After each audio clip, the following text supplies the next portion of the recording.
If you drive an older car or truck, gas, diesel, doesn't matter. You need to pay attention right now. Because across the United States in 2026, the rules around what you can drive, where you can drive it, and how much it costs to keep it on the road are changing fast. Some of it is good news for vehicle owners. Some of it is genuinely concerning. And almost nobody is explaining it clearly. So today we're breaking down exactly what's happening at the federal level, what's happening at the state level, and what it actually means for your car. No fear-mongering, just the facts. Let's start with the federal level, because this is the biggest automotive regulatory shift in decades, and most car owners have no idea it happened. In February 2026, the EPA finalized the rescission of the 2009 greenhouse gas endangerment finding. In plain English, this was the legal foundation that allowed the federal government to regulate greenhouse gas emissions from vehicles in the first place. Without it, the EPA says it no longer has the authority to enforce those climate-based emission standards on new vehicles. The EPA itself is calling this the single largest deregulatory action in U.S. history, with projected savings of over $1.3 trillion and an estimated $2,400 in savings per vehicle. For everyday car owners, this is actually good news in the short term. It removes pressure that was pushing manufacturers toward forced electrification timelines. A Ford spokesperson publicly supported the change, saying it aligns regulations with customer choice and market demand. So at the federal level, driving your gas or diesel car just got easier, not harder. Here's where it gets complicated. While the federal government is rolling back emissions rules, California and over a dozen other states are doing the opposite, and they're in direct legal conflict with the EPA right now. California has historically held a special waiver under the Clean Air Act that lets it set stricter emissions standards than the federal government. States including Colorado, New York, New Jersey, Massachusetts, Washington, Oregon, and Pennsylvania have all adopted California's stricter rules. California's target is aggressive, 35% of new vehicle sales being zero emission by 2026, rising to 51% by 2028 and 68% by 2030. In June 2026, California actually sued the EPA after Congress moved to repeal several of California's emissions waivers under the Congressional Review Act.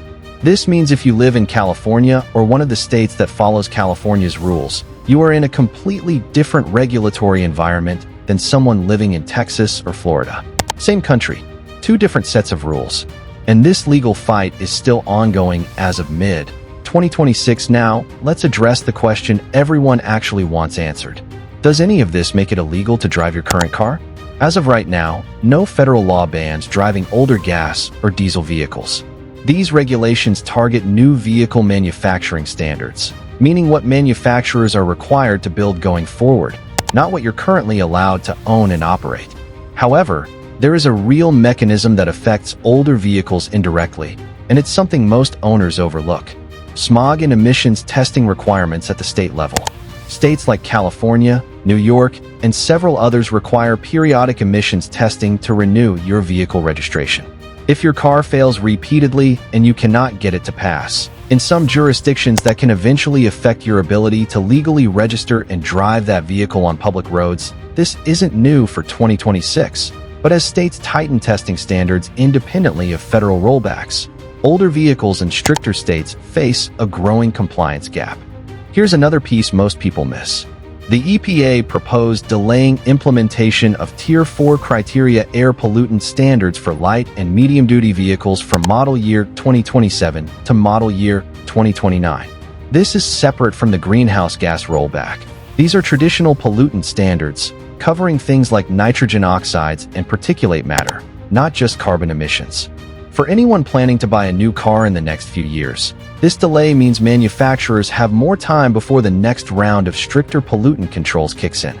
That could mean more engine options stay available longer, including certain diesel configurations that might have otherwise been phased out faster. One unexpected side effect of all this deregulation: stop-start technology. This is the feature that automatically shuts off your engine at a stoplight to save fuel. It was never federally mandated, but manufacturers added it broadly to help meet emissions targets. With those targets being rolled back, multiple manufacturers are expected to start removing stop-start systems from new vehicles. Based on Cars.com's analysis, stop-start technology had grown from about 65% of new vehicles in model year 2022 to around 74% in model year 2026. That growth is now likely to reverse. For owners who never liked that feature anyway, this is good news. So let's bring this together with what actually matters for you. If you live in a federal standard state, meaning most of the country outside California's coalition, emissions pressure on your car is decreasing, not increasing, in 2026. Your gas or diesel car is not becoming illegal to drive. If you live in California or one of the states following California's rules, you are operating under a stricter, separate set of standards that is currently being challenged in federal court, and the outcome of that legal battle could change things significantly in either direction. For new car buyers, the Tier 4 delay means more time before stricter pollutant rules apply, and stop-start technology may start disappearing from new models. The headline, "It's becoming illegal to drive your old car," oversimplifies a genuinely complicated regulatory fight happening between federal and state governments right now. Nobody is coming to take your car, but where you live absolutely determines which rules apply to you. And that gap between states is only getting wider in 2026.